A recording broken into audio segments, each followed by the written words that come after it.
Batam. Sejak beberapa hari yang lalu, nanti sampai diperkirakan tanggal 13 Juli, itu terjadi pasang maksimum. Sehingga waspada banjirop, bukan gelombang tinggi tapi banjirop. Banjirop itu pun sangat mengganggu kan, apalagi kalau tanggul lautnya itu jebol, bisa jebol. Dan apalagi kalau dari darat hujan. Itu motor.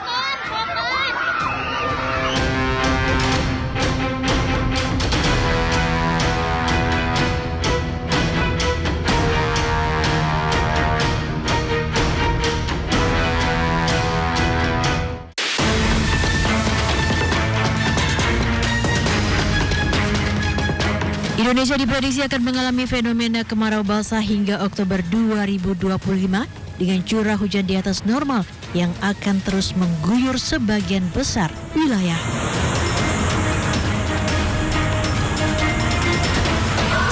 Prediksi ini mengindikasikan anomali cuaca yang telah berlangsung sejak Mei 2025 dan diperkirakan berlanjut selama beberapa bulan ke depan.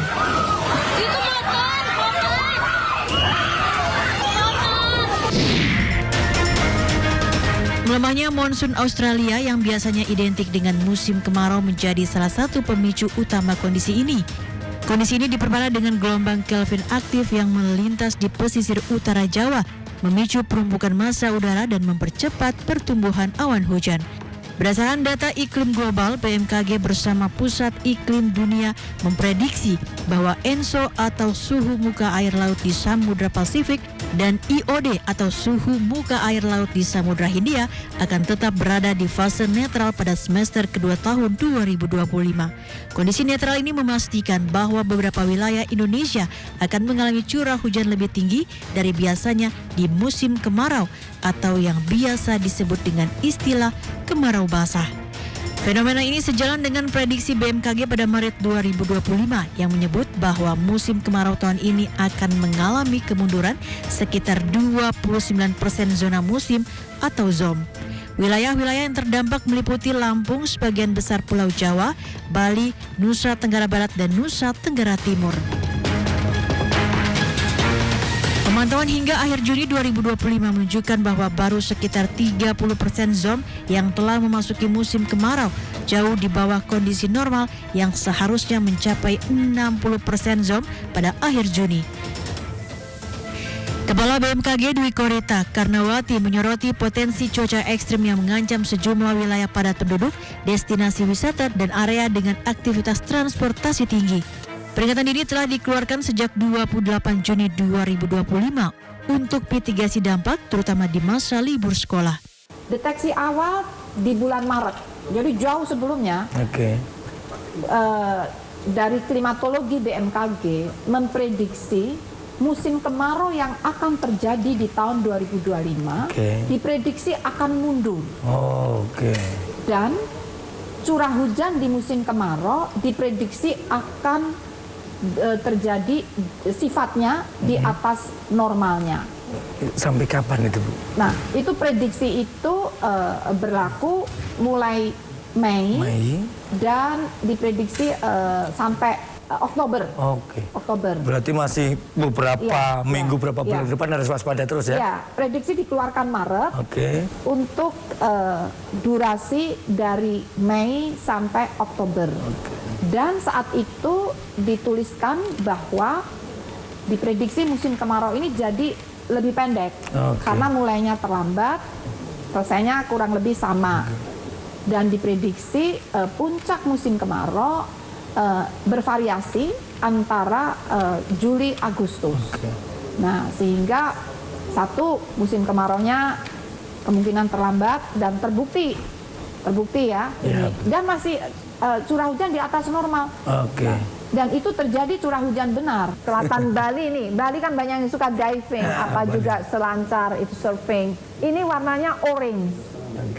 Nah, orange ini berarti menunjukkan tinggi gelombang 2,5 sampai 3 meter. Jadi kita bisa ngukur nih, saya nggak bisa berenang. Kalau saya nggak berani, 2,5 sampai 3 meter. Nah, itu tinggi gelombangnya bisa terbaca ini terutama di Samudra Hindia. namun semakin ke timur tinggi gelombangnya semakin turun. Kalau di Laut Jawa ini biru itu rendah ini. Sebelah ini biru, ini setengah meter. Jadi mungkin kalau berwisata di Laut Jawa sih oke ya. Mohon terus agar memonitor perkembangan informasi cuaca dan iklim. Karena beberapa tahun terakhir ini kan dinamikanya sangat cepat ya. Dan karena sangat cepat, sering kompleks, tiba-tiba berubah. Jadi prediksi itu kan menjadi harus selalu diupdate.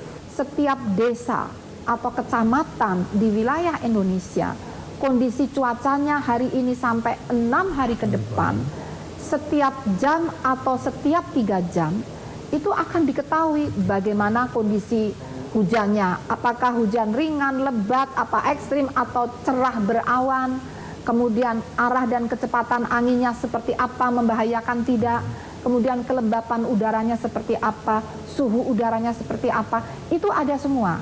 Sehingga apalagi mau berwisata, mau olahraga, mau kegiatan outdoor, itu bisa dicek di situ melalui aplikasi mobile phone info BMKG ataupun melalui website BMKG. Di sisi lain, untuk mengurangi curah hujan di kawasan Jabodetabek, BMKG memulai operasi modifikasi cuaca pada Senin 7 Juli hingga 11 Juli. Untuk itu, BMKG berkoordinasi dengan Pemda Jakarta, Jawa Barat, dan BNPB. Pos Komando Operasi sementara ditetapkan di Halim Perdana Kusuma. Diharapkan modifikasi cuaca bisa mengurangi beban masyarakat dan daerah yang terdampak banjir. Sebelumnya pada 5 Juli 2025, hujan dengan intensitas lebat hingga sangat lebat terjadi di wilayah Bogor, Jawa Barat yang mengakibatkan banjir bandang, tanah longsor, dan pohon tumbang. Bahkan, hujan dengan intensitas tinggi di Tangerang dan Jakarta Timur juga mengakibatkan genangan kerusakan infrastruktur dan terganggunya aktivitas masyarakat. Sehari setelahnya pada 6 Juli 2025, hujan kembali melanda Jakarta dan sekitarnya dengan intensitas sangat lebat. Gubernur Jakarta Pramono Anung merenungi banjir yang melanda di sejumlah wilayah Jakarta dan sekitarnya. Pramono menyebut banjir yang mengepung Jakarta tidak bisa dilawan. Selain itu, Pramono juga meminta maaf kepada warga yang terdampak banjir dan mengatakan banjir yang terjadi di Jakarta tidak hanya disebabkan tingginya curah hujan, tetapi juga air kiriman dari wilayah hulu. Sementara itu, Gubernur Jawa Barat Deddy Mulyadi kembali menyita perhatian publik.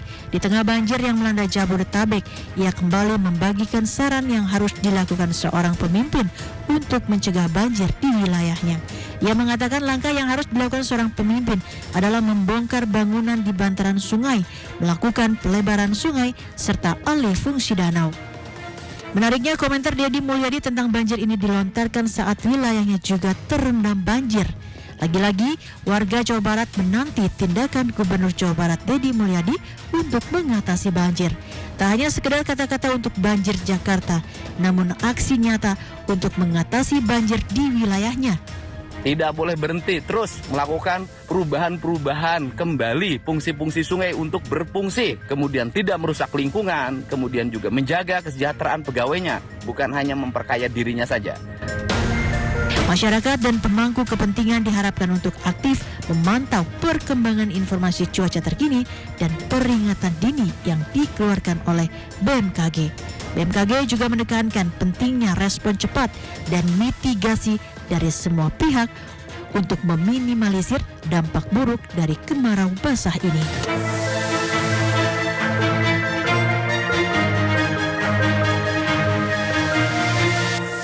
Pemirsa, banjir bukan sekedar soal hujan tinggi, bukan pula semata kiriman air dari hulu. Ini cermin kota yang belum tuntas berdamai dengan alam. Semoga kita tak lagi hanya menghitung korban dan kerugian, tapi sungguh belajar sebelum genangan berikutnya kembali datang tanpa diundang. Saya Angelika Devagam pamit undur diri, sampai jumpa.